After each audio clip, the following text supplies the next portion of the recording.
गोरखपुर में सीएम योगी ने लगाया जनता दर्शन। 300 लोगों की सुनी समस्याएं। सीएम योगी ने जनता दर्शन में अफसरों को दिए निर्देश।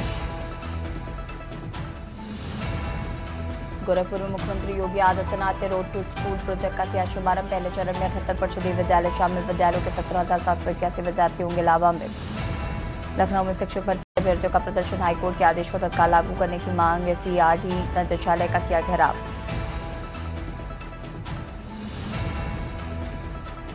लखनऊ में भाजपा सदस्यता अभियान की कार्यशाला आज से शुरू। यूपी में 2 करोड़ बीजेपी सदस्य बनाने का लक्ष्य। बीजेपी के वरिष्ठ पदाधिकारी कार्यशाला में मौजूद।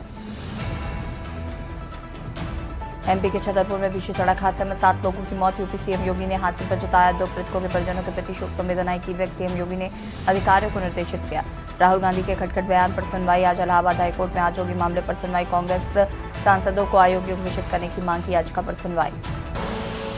आप देख रहे हैं के न्यूज़, खबरों का सारथी।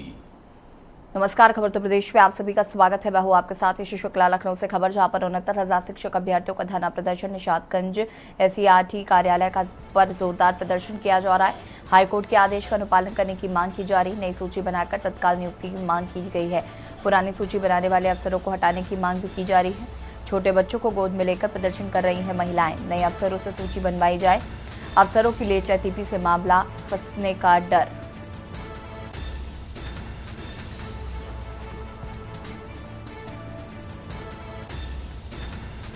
उनहत्तर 69,000 शिक्षक भर्ती मामले में शिक्षक द्वारा किया जा रहा है प्रदर्शन।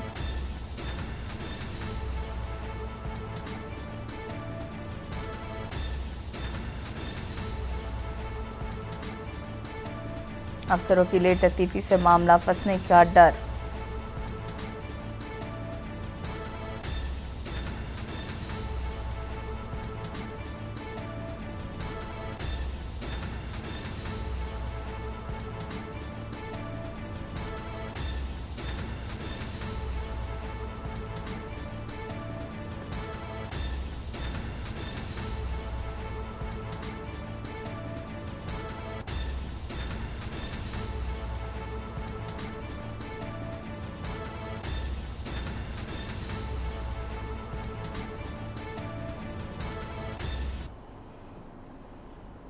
उनहत्तर 69,000 शिक्षक भर्ती के अभ्यर्थियों ने अपनी मांगों को लेकर बीएसए के सामने प्रदर्शन किया है और भर्ती को लेकर नया कार्यक्रम जारी करने की मांग की है। अभ्यर्थियों ने कहा कि जब हाईकोर्ट ने ही पहले जारी की गई सूची को रद्द कर दिया तो भर्ती का नया कार्यक्रम जारी किया जाना चाहिए। वहीं इस मामले पर मुख्यमंत्री योगी आदित्यनाथ ने रविवार को अफसरों के साथ बैठक की थी और निर्देश दिए थे कि शिक्षकों की भर्ती मामले में सुप्रीम कोर्ट के पर्यवेक्षण और इलाहाबाद के लखनऊ बेंच के निर्णय के आलोक में ही भर्ती की कार्रवाई को पूरा किया जाए। बता दें कि शिक्षक भर्ती में हाईकोर्ट ने आरक्षण नियमों का पालन न किए जाने को लेकर भर्ती के लिए पहले जारी की गई सभी सूचियों को रद्द कर दिया और सरकार को 3 महीने में नई सूची जारी करने के लिए निर्देशित किया है। साल 2018 से 69,000 शिक्षक भर्ती अपनी नियुक्ति का इंतजार कर रहे हैं, लेकिन इस बार हाईकोर्ट के दखलंदाजी के बाद से उत्तर प्रदेश सरकार को एक बार फिर से मेरिट लिस्ट बना करके उनकी नियुक्ति देने का एक वादा किया गया है। लेकिन अभ्यर्थी अभी भी इस असमंजस में है कि आखिरकार उनको मेरिट लिस्ट तैयार होने के बाद नियुक्ति पत्र दिया जाएगा या नहीं। इसी को लेकर के एससीईआरटी कार्यालय महानगर में तमाम जो अभ्यर्थी हैं वो प्रदर्शन कर रहे हैं और आप देख सकते हैं कि दर्जनों की तादाद में या यूं कहें कि सैकड़ों की संख्या के आसपास के जो अभ्यर्थी है वो अपनी मांगों को लेकर के लगातार प्रदर्शन कर रहे हैं और हाथ में इनके बैनर पोस्टर है जिसमें लगातार वो कह रहे हैं कि आरक्षण को लेकर के जो घोटाला हुआ था, जिसके आधार पर उनको भर्ती देने का एक निर्णय किया गया था, वो पूरी तरीके से अभी तक 2024 तक खाली है। हमारे साथ कुछ अभ्यर्थी, इनसे हम बात करेंगे। अब तो मुख्यमंत्री ने बैठक करके बेसिक शिक्षा विभाग के अधिकारियों को कह दिया कि अब नियुक्ति पत्र दें, तो फिर धरना क्यों? देखिए, माननीय मुख्यमंत्री जी ने बैठक करके बोल दिया और उन्हीं अधिकारियों को बोला जो भ्रष्ट थे, जो 5 जनवरी 2022 को लिस्ट निकाली थी, वही अधिकारियों से बोला जो लोग पूरे इस मामले में संलिप्त थे। हम लोगों को धरना देने के लिए मजबूर किए, हम लोगों को रोड पे रहने के लिए मजबूर, लाठी खाने के लिए मजबूर किए। वो अधिकारी नहीं, इन अधिकारियों को बर्खास्त किया जाए, इन अधिकारियों को हटाया जाए और इसके बाद शाम तक हमारे लिए शेड्यूल जारी किया गया है कि कब आपकी नियुक्ति होगी, कब आपकी काउंसलिंग होगी, कब आप विद्यालय में होंगे। ऐसे हम लोग कोरे आश्वासन से कुछ भी नहीं मान रहे हैं। हम लोग यहाँ लड़ाई लड़ रहे हैं तो हमें न्याय चाहिए, ना कि कोरा आश्वासन चाहिए। कोरा आश्वासन बंद करें माननीय मुख्यमंत्री जी, दोनों पक्षों को बुलाएं, बैठाएं, बताएं कि किस नियम से हमको करेंगे, किस नियम से जनरल वर्ग के जिनकी नौकरी जारी भी, उनकी भी कोई गलती नहीं है, उन्होंने कोई जाली दस्तावेज नहीं दिया है। लेकिन ये सरकार हमको आपस में लड़ा के अपना मजा ले रही है। हम लोग नहीं मानेंगे, अब संघर्ष जारी रखेंगे जब तक हमें हमारी नियुक्ति नहीं मिलेगी। वो तमाम जो शिक्षक अभ्यर्थी हैं वो लगातार धरने पर बैठे हैं। इन पुरुषों के साथ साथ महिलाएं भी हैं जो पिछले कई सालों से अपनी जो इच्छा भर्ती है उसकी लेकर लड़ाई लड़ रही है। तमाम और अभ्यर्थी हैं वो हमारे साथ बोलेंगे। अब मुख्यमंत्री ने आदेश तो कर दिया है, तो अब आप क्या और चाहते हैं? सर, मेरा नाम माधुरी पटेल है, मैं फतेहपुर डिस्ट्रिक्ट से आई हूँ। सर, हम लोगों को लगभग 2 साल हो गए, हम लोग धरना दे रहे हैं। हर मुख्यमंत्री हर किसी के दरवाजे पर गए, लेकिन ये लोग यही कह रहे थे कि मतलब मामला कोर्ट में है। अब तो कोर्ट से भी मतलब हम लोग जीत गए हैं, तो हम यही चाहते हैं कि हमारी काउंसलिंग शेड्यूल जारी करें और हमें न्याय दें और हमें हमारे विद्यालय पहुँचाएं, तभी हमारे साथ न्याय होगा। और इसके साथ ही जिन लोगों ने घोटाला किया, जिन लोगों ने गड़बड़ी किया, उन लोगों को कड़ी से कड़ी सजा दी जाए। बस मुख्यमंत्री जी से हमारी यही विनती है कि हमको जल्दी से जल्द विद्यालय पहुँचाएं। ये वो महिलाएं हैं जो लगातार इस बात को कह रही हैं कि इनको नियुक्ति पत्र तो दिया जाए, लेकिन इनकी नौकरी का जो समय खराब हुआ है, जो आरक्षण में घोटाले की बात जो कही गई है, उनके खिलाफ भी प्रदेश सरकार कार्रवाई करे। और ये लोग तब तक उस धरना प्रदर्शन से नहीं उठेंगे जब तक इन लोगों को नियुक्ति पत्र नहीं मिल जाता। वीडियो जर्नलिस्ट रमेश वर्मा के साथ शिवा शर्मा, के न्यूज़, लखनऊ। और लखनऊ से खबर आपको बता देते हैं, जहां पर भाजपा सदस्यता अभियान की कार्यशाला इंदिरा गांधी प्रतिष्ठान में चल रही है। कार्यशाला यूपी में 2 करोड़ बीजेपी सदस्य बनाने का लक्ष्य रखा गया है। डिप्टी सीएम केशव प्रसाद मौर्य कार्यशाला में मौजूद, बीजेपी प्रदेश अध्यक्ष भूपेन्द्र चौधरी कार्यशाला में मौजूद, प्रदेश संगठन महामंत्री धर्मपाल सिंह भी मौजूद, यूपी सरकार के तमाम मंत्री कार्यशाला में मौजूद हैं। बीजेपी के वरिष्ठ पदाधिकारी कार्यशाला में मौजूद।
प्रदेश संगठन महामंत्री भी मौजूद, यूपी सरकार के तमाम मंत्री कार्यशाला में मौजूद हैं।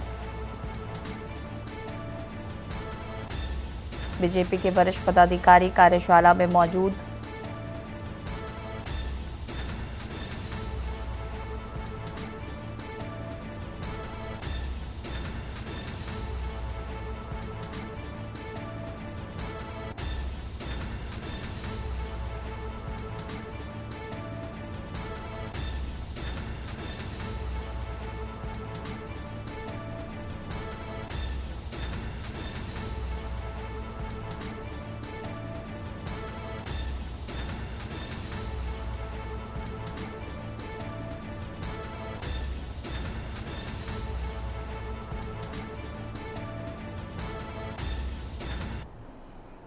हमीरपुर से खबर, जहां पर पैगंबर मोहम्मद साहब पर अभद्र टिप्पणी के मामले में टिप्पणी करने पर मुस्लिम समुदाय के लोगों में भारी आक्रोश। महाराष्ट्र के नासिक में रामगिरी महाराज ने की थी टिप्पणी। पैगंबर मोहम्मद साहब पर की गई थी अभद्र टिप्पणी। पूरे देश में रामगिरी महाराज के खिलाफ प्रदर्शन किया जा रहा है। रामगिरी महाराज को गिरफ्तारी की मांग को लेकर सौंपा गया है ज्ञापन। Green tiger social welfare society ने ज्ञापन सौंपा। राष्ट्रपति को संबंधित ज्ञापन सौंपा गया है। उप जिलाधिकारी को सौंपा गया है ज्ञापन। हमीरपुर जनपद की राट तहसील का यह पूरा मामला बताया जा रहा है।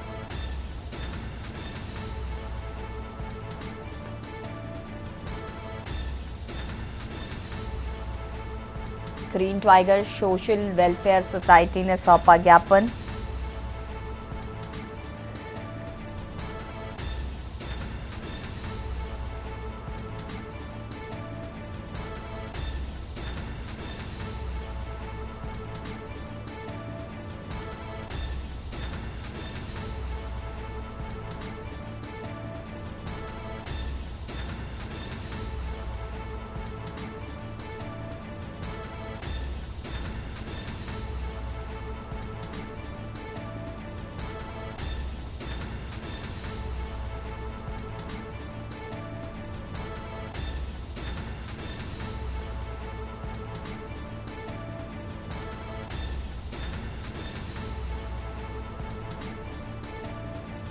महाराष्ट्र के नासिक में पैगंबर मोहम्मद साहब पर की गई थी अभद्र टिप्पणी।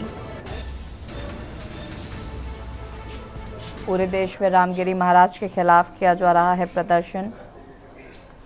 आज हम इसलिए सारे लोग जमा हुए हैं और इसलिए आए हैं कि हम लोग सारी चीज़ बर्दाश्त कर सकते हैं, मगर नबी की शान में गुस्ताखी बर्दाश्त नहीं कर सकते। अगर इस पर कार्रवाई न हुई तो फिर हम लोग रोडों पर उतर करके इंशाअल्लाह नबी के लिए अपना सब कुछ कुर्बान कर सकते हैं, मगर नबी की शान में गुस्ताखी बर्दाश्त नहीं करेंगे। आप लोग क्या चाहते हैं? हम लोग ये चाहते हैं कि उसके ऊपर सख्त से सख्त कार्रवाई हो और बिल्कुल प्रशासन उस पर सख्ती के साथ कार्रवाई करे और उसे जेल भेजे। क्या आपके इसके ज़रिए से आपको मालूम है कि आज हम लोग एसडीएम कार्यालय में यहाँ पर आए हैं और हमारे आने का मकसद एक ही है कि एक लंबे समय से जो गुस्ताखियों का सिलसिला चल रहा है वो अभी उस पर कोई रोकथाम नहीं हुई और अभी हाल ही में ये गंगागिरी महाराज जी ने ये नबी की शान में गुस्ताखी की। तो एक कानूनी दायरे में रहकर जिस तरह से दूसरे मज़हब के लोगों का सम्मान और आदर किया जाता है, हमारी भी यही ख्वाहिश है कि हर धर्म सम्मान और आदर किया जाए। और अब आपको रायबरेली से खबर बता देते हैं। राहुल गांधी पहुंचे एयरपोर्ट पहुंचे सांसद राहुल गांधी। मृतक के परिजनों से करेंगे मुलाकात। कुछ ही समय में पहुंचेंगे राहुल गांधी। पिछवरिया गांव आएंगे राहुल गांधी।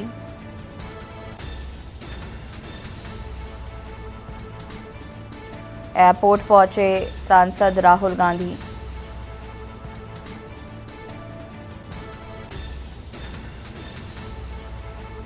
कुछ ही देर में गांव के लिए होंगे रवाना।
पिछवरिया गांव आएंगे राहुल गांधी।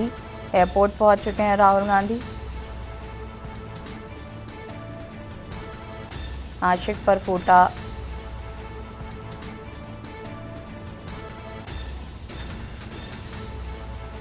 राहुल गांधी अब से थोड़ी ही देर में पहुंचेंगे पिछवरिया गांव।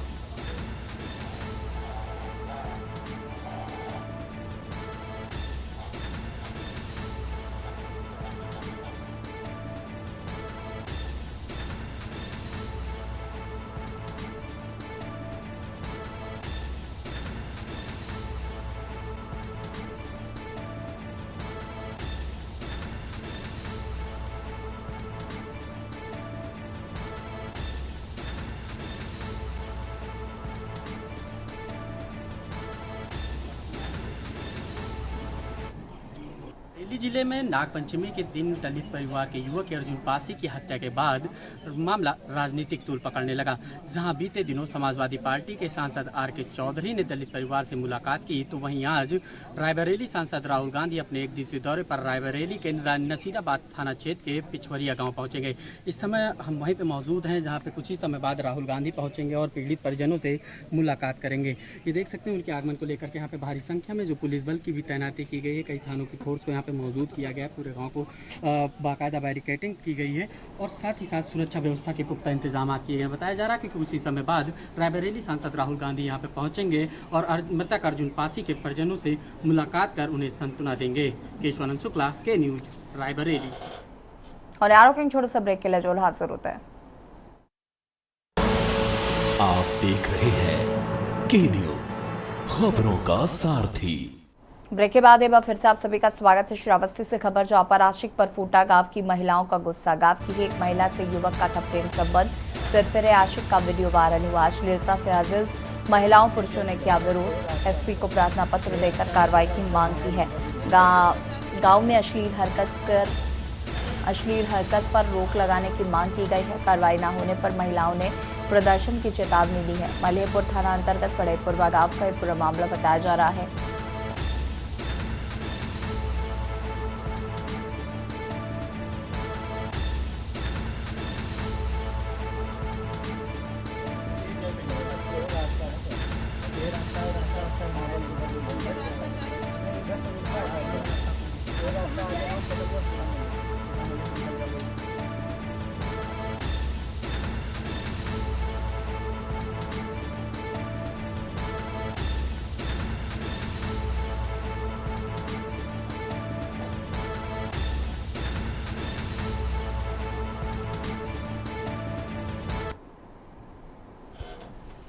श्रावस्ती से खबर जहां पर पहाड़ों की बारिश से राप्ती नदी का जलस्तर खतरे के निशान से ऊपर पहुंचा। नदी से सटे गांव के लिए खतरा बढ़ा है। अपने आशियाने तोड़ पलायन को मजबूर हुए ग्रामीण। सैकड़ों बीघे जमीन और मकान राप्ती के मुहाने पर। विधायक वर्डीएम ने किया था गांवों का दौरा। बाढ़ पीड़ितों को सहूलियत देने का आश्वासन दिया था। कोना तहसील क्षेत्र का पूरा मामला बताया जा रहा है।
यूपी के बरेली में किला थाना क्षेत्र के एक युवक ने अपना मकान विशेष समुदाय के व्यक्ति को बेच दिया। इस पर हिंदू समुदाय के लोगों ने जमकर विरोध किया है। विशेष समुदाय के व्यक्ति को मकान बेचे जाने के विरोध में स्थानीय लोगों ने सोमवार को विरोध प्रदर्शन किया। आपको बता दें, बरेली के किला थाना क्षेत्र के पंजाबपुरा के वकीलों वाली गली में एक ही समुदाय यानी हिंदू समुदाय के लोगों की घनी आबादी है। वहीं विशाल सक्सेना नाम के शख्स ने अपने मकान को विशेष समुदाय के युवक को बेच दिया। इसका पता वहां रहने वाले लोगों को चला तो उन सभी ने सोमवार को हंगामा कर दिया। लोगों ने सामूहिक पलायन लिखे बैनर थामकर नारेबाजी की।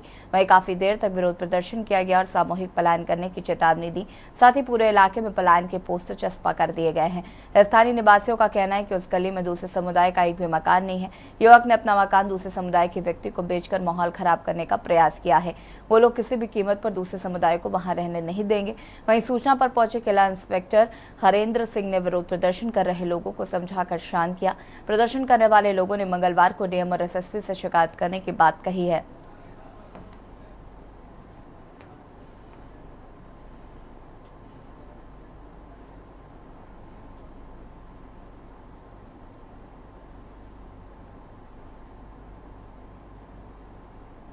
कि इस बात को कैंसिल करते हुए जो 11 लाख का है वो किसी हिंदू को किसी को भी इसका दिया जाए, तो कोई भी हिंदू या किसी अन्य को दिया गया उसे दिया जाए।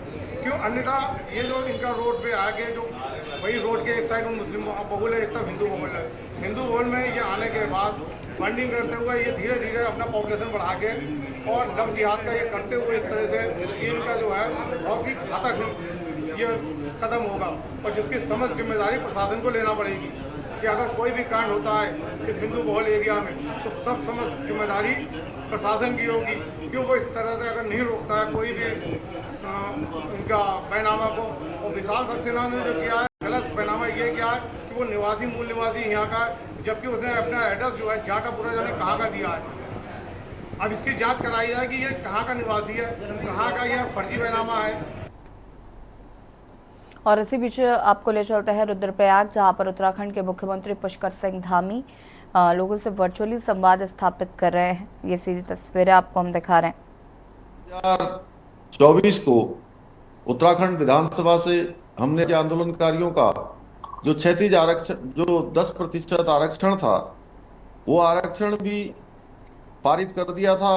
उस विधेयक को पारित कर दिया था। माननीय राज्यपाल महोदय ने अभी 2 दिन पहले उसकी स्वीकृति प्रदान की है और अब विधिवत रूप से हमारे आंदोलनकारियों और उनके आश्रितों को यह आरक्षण मिलने लगेगा।